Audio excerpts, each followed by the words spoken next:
नमस्कार. भूमिकी रसोईमध्ये तुम्हा सर्वांचं मनपूर्वक स्वागत आहे. आज आपण अगदी चटपटीत, खमंग आणि कुरकुरीत मस्त असा झटपट तयार होणारा भाजक्या पोह्यांचा चिवडा कसा करायचा ते बघणार आहोत.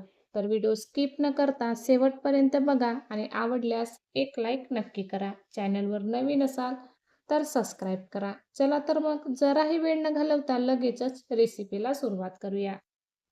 तर अशा प्रकारे इथं मी भाजक्या पोह्यांचा चिवडा करण्याकरिता जवळपास अर्धा किलो इतके पोहे आणले आहेत.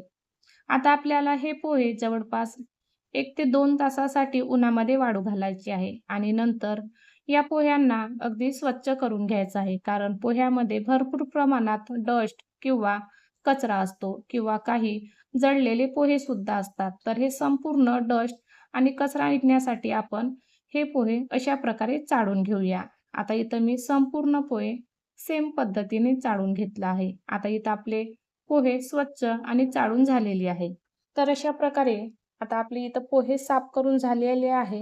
आता आपण हे पोहे अगदी मीडियम आचेवर थोड्या वेळासाठी भाजून घेऊया. जर पोहे जास्तच प्रमाणात कुरकुरीत असतील तर भाजलं नाही तरी चालेल. इथं मी अगदी मीडियम आचेवर पोहे 2 ते 3 मिनिटं भाजून घेणार आहे. तर अशा प्रकारे इथं आपल्याला पोहे भाजल्यामुळे चिवडा अजूनच आपला अगदी कुरकुरीत आणि मस्त असा खमंग होते. तर इथं आपले पोहे अगदी भाजून झालेली आहे. इथं मी अगदी थोड्या-थोड्या बॅचमध्ये संपूर्ण पोहे भाजून घेतले. आता दुसऱ्या कढईमध्ये आपण तेल गरम करायला ठेवलं होतं. आता तेल गरम झाल्यानंतर लगेचच आपण चिवड्यामध्ये काही लागणाऱ्या वस्तू तळून घेऊया. तर त्याकरिता इथं मी 1 ते पाऊण वाटी इतकं शेंगदाणे अगदी 2 ते 3 मिनिटासाठी किंवा शेंगदाणे छान फुटेपर्यंत आपल्याला तेलामध्ये तळून घ्यायचे आहे. आता लगेचच इथं आपले शेंगदाणे तळून झालेले आहेत. तळलेले शेंगदाणे साईडला काढूया आणि नंतर लगेचच अगदी अर्धा वाटी इतकं मी डालिया घेतली आहे. डालिया सुद्धा आपल्याला अगदी 2 ते 3 मिनिटासाठी किंवा खरपूस रंग चढेपर्यंत भाजून घ्यायची आहे. आपल्याला ही डाळ अगदी कमी प्रमाणात तळायची आहे, कारण ही डाळ ऑलरेडी भाजलेलीच असतो. तर अशा प्रकारे इथं ही डाळ सुद्धा मी साईडला काढून घेतली. सोबतच आपण यामध्ये चिवड्यामध्ये लागणारा मका पोहा सुद्धा तळून घेणार आहोत. तर इथं मी जवळपास 2 ते 3 वाटी इतका मका पोहा घेतला होता. आता संपूर्ण मका पोहा मी 2 ते 3 स्टेपमध्ये तळून घेणार आहे. तुम्ही तुमच्या आवडीनुसार कमी जास्त केलं तरी चालेल किंवा स्किप केलं तरी चालेल. तर अशा प्रकारे इथं मी संपूर्ण मका पोहा तळून घेतलेला आहे.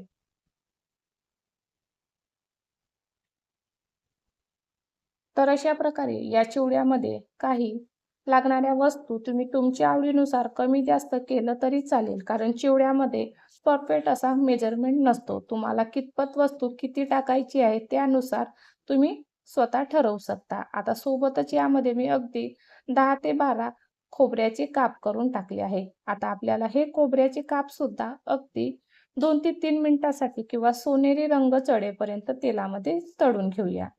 आता आपले खोबऱ्याचे कापसुद्धा तळून झालेली आहे. ते सुद्धा मी साईडला काढून घेतलं. सोबतच 10 ते 12 हिरवी मिरची अगदी बारीक कट करायची आणि ही मिरची सुद्धा अगदी छान कुरकुरीत होईपर्यंत तेलामध्ये तळून घेऊया.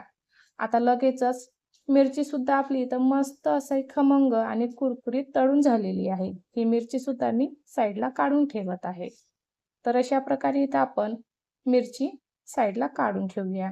आता पुन्हा आपल्याला त्याच तेलामध्ये अगदी तुमच्या आवडीनुसार किंवा जवळपास 1 वाटी इतका कढीपत्ता आपण तळून घेऊया. कढीपत्ता थोडा जास्तच घ्यायचा आहे, कारण चिवड्यामध्ये कढीपत्ता अगदी जास्त प्रमाणात टाकलं तर कढीपत्ता खायला अगदी कुरकुरीत लागतो आणि आपल्याला हा कढीपत्ता अगदी पूर्णपणे छान कुडकुडीत, खुडखुड आवाज येईपर्यंत तळून घ्यायचा आहे.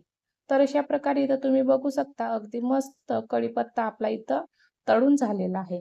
आता इथं आपण सर्व साहित्य तळून घेतलं. दाखवल्याप्रमाणे इथं तुम्ही बघू शकता सर्व साहित्य आपले तळून झालेले आहे. आता हे साहित्य आपण साईडला ठेवूया.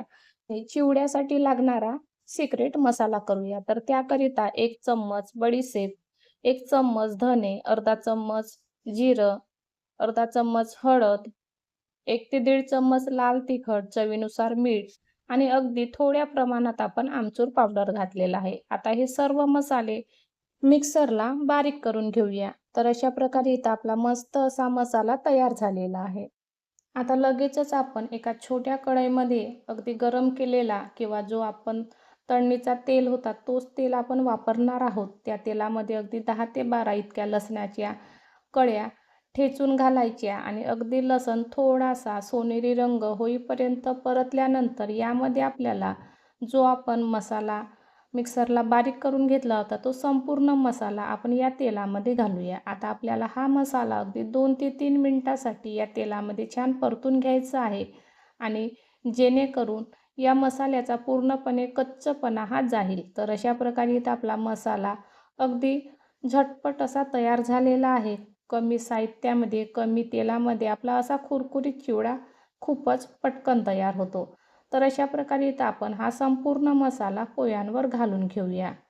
तर अशा प्रकारे इथं मी संपूर्ण मसाला पोह्यांवर घालून घेतला. आता आपल्याला हा मसाला सुरुवातीला खूप जास्त प्रमाणात गरम असतो, त्यामुळे चमच्याच्या साहाय्याने मिक्स करायचा आहे आणि लगेचच थोड्या वेळानंतर अशा प्रकारे हाताने संपूर्ण चिवडा मिक्स करून घेऊया. अगदी हलक्या हाताने आपल्याला हा चिवडा मिक्स करायचा आहे. तर अशा प्रकारे इथं मी संपूर्ण मसाला या पोह्यांना लागेल असा हलक्या हाताने मिक्स करून घेतला आहे. आता आपल्याला यामध्ये आपण जे तळून ठेवलेले काही पदार्थ आहेत ते अजून यामध्ये आपण घातलंच नाही. कारण सुरुवातीला आपल्याला हा मसाला या पोह्यांना पूर्णपणे मिक्स करायचा आहे आणि नंतरच ते पदार्थ घालायचे आहे. आता यामध्ये मी जवळपास 1 ते 1.5 चमच इतकी पिठी साखर टाकत आहे आणि नंतर यामध्ये आपण तळून ठेवलेले जे पदार्थ आहेत ते टाकूया. जर तुम्ही सुरुवातीलाच हे सर्व मिश्रण एकत्र केले आणि नंतर यामध्ये मसाला घातलं तर तो मसाला या सर्व पदार्थांना लागेल आणि पोह्यांना कमी लागेल. त्याकरिताच आपल्याला सुरुवातीला पोह्यांवर पूर्ण मसाला टाकायचा आहे. पूर्ण पोहे छान मसाल्यामध्ये मिक्स करायचं आहे आणि नंतरच हे तळणीचे पदार्थ टाकायचे आहे. तर अशा प्रकारे इथं आता संपूर्ण चिवडा छान मिक्स करून घेऊया. आता इथं तुम्ही बघू शकता चिवड्याला कलर किती सुरेख आलेला आहे. दिसायला इतका भन्नाट चवीचा दिसत आहे.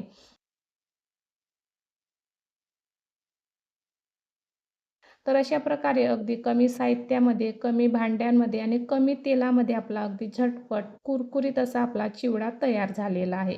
हा चिवडा अगदी कमीत कमी वेळामध्ये तयार झाला, कमीत कमी साहित्यामध्ये तयार झाला आणि कमीत कमी तेलामध्ये तयार झाला. तर अशा प्रकारे अगदी खमंग, रुचकर आणि मस्त असा कुरकुरीत, खायला तितकाच चविष्ट आपला इथं मस्त असा भाजक्या पोह्यांचा चिवडा तुम्हाला कसा वाटला?